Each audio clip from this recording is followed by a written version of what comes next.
Well, folks, we're at the end of the line right now. This is KD Drummond of bloggingtheboys.com, and I'm here to give you your recap on the Cowboys' loss to the Washington Redskins. Obviously, the Cowboys came into the game with everything to play for. They had a chance at the NFC East title. Winning in, loser go home. Loser's going home right now. It was a tough game. The Cowboys started off with a good 3-and-out on defense. There was a great punt return by Dwayne Harris, who's obviously sewn that job up for the next 5 to 10 years, really, because he's spectacular on the punt returns. The Cowboys couldn't do anything with it. Tony Romo tried to go to Kevin Ogletree early in the game, and Ogletree ran a route that was supposed to be deeper. He didn't even put his hands up for the ball, and the ball was overthrown, intercepted. It was a bad omen to start the game, and things really didn't get that much better afterwards. The Redskins took the ball, they marched down the field, they missed a field goal. Cowboys get the ball back. Romo tries to bomb to Miles Austin, intercepted by Josh Wilson because the ball was thrown to the inside and Austin had outside leverage against the sideline. The ball just kind of floated up there, so it was a pretty windy day in D.C., so you can't really be sure of how that affected the deep balls, that went high in the air. But regardless, it didn't work out. Tony Romo threw 2 interceptions in the first quarter, and he really opened himself up for the criticism that he's received pretty much throughout his entire career, that he's incapable of performing in a big game. Obviously, I've made fun of that theme throughout. If you read my writings on bloggingtheboys.com, if you listen to the videos, it's just not true that Tony Romo can't win a big game. But it is proving to be true that he can't win a big game at the end of the season, and these are the biggest games. I'm obviously somebody that supported Romo throughout the years, and this game is just making it very difficult for anybody to defend him. Even though the fact that the Cowboys would not even sniffed close to 8 wins on the season if it wasn't for some of Tony Romo's spectacular plays. So obviously the conversation isn't about whether Tony Romo is a good quarterback or not. It's just that whether he can deliver this team beyond being average squad. Now, obviously the defense has injuries. They were run over, run through, run around by Alfred Morris and a gimpy RG3. Morris totaled 200 yards on the game. The Cowboys defense, that's just a despicable total for them to allow that. He ran over people. There were missed tackles, but, there were broken tackles. There was him just getting the extra 3 or 4 yards by falling forward whenever he was hit. There was a lot of things that the Cowboys should be embarrassed about. Most importantly was the fact that they didn't adjust from how they played the first game on Thanksgiving. The outside linebackers, DeMarcus Ware in particular, I know he's suffering with the hyperextended elbow and the strained shoulder. He was wearing a brace and a harness, and he was in a splint, and they had to do surgery. I don't know. He was just really messed up going into this game. But time and time again, with Morris gashing the interior of the defense, he would play Morris, and then that allowed RG3 to escape out to the sidelines, or at least to the edge, with no containment over there. And it just happened time and time again. The Cowboys had no answer for it. After Morris kept gashing them, then the Redskins started to roll out their play-action game.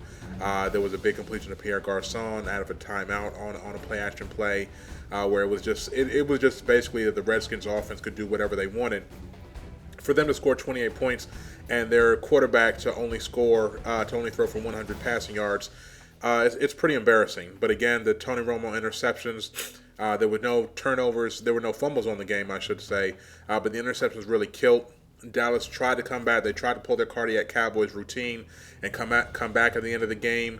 Despite losing Miles Austin to an injured ankle early in the game, he did come back for a couple plays. But then while they were trying to mount their comeback, down by double digits, Des Bryant went out. He injured his back. He actually, reports just came in, he's leaving FedEx Field in a wheelchair. That's how bad his back is. He can't walk. So the Cowboys were actually able to, on the heels of another great Dwayne Harris punt return, he actually scooted down the sideline, and then it appeared to be that he was going to go all the way, and the punter did what he had to do in order to stop him. He grabbed him by the face mask, yoked him down. He basically clotheslined the guy. He saved a touchdown, but the Cowboys got the ball at the 16-yard line. Tony Romo was able to find Kevin Ogletree in front of the left pylon for a touchdown. They went for 2-point conversion. It was a beautiful connection between Romo and Harris. That cut the score to 3. The Cowboys defense had finally started to solve the Redskins. They had forced a punt, as I said, that was on the return, and then they actually had another stop And on third down, Anthony Spencer got the only sack of the game. It was really the only time, that they really got to Robert Griffin. There was, a couple other hits that they got to him, but honestly, that was the big play of the game. Spencer got the third down sack, got Dallas the ball back with a little bit under 4 minutes to go, and Romo threw the pick that he will be remembered for the entire 2012 season. He tried to get the ball over the linebacker to DeMarco Murray.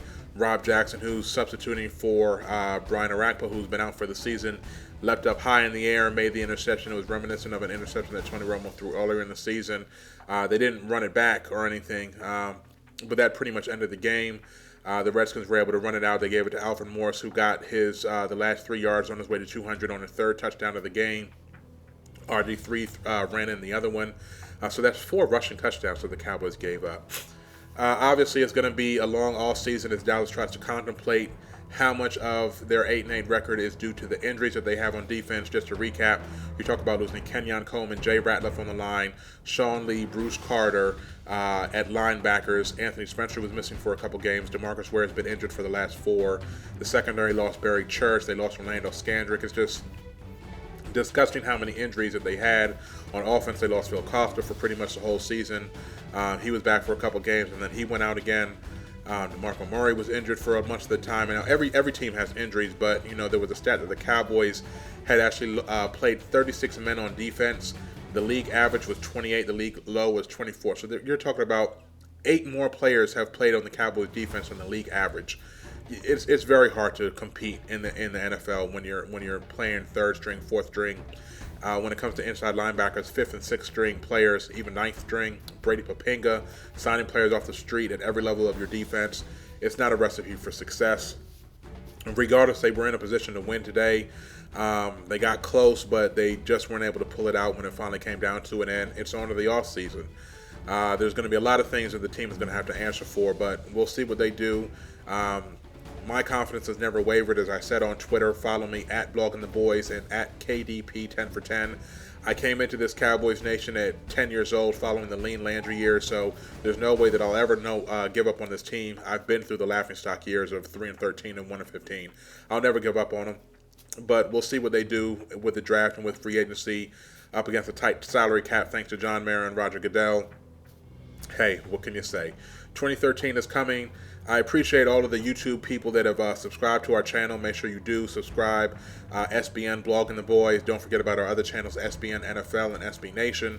It's been a pleasure bringing these video recaps to you throughout the year. Make sure you stay tuned. Our off-season at Blogging the Boys is crazy. We give the best off-season coverage that you can imagine.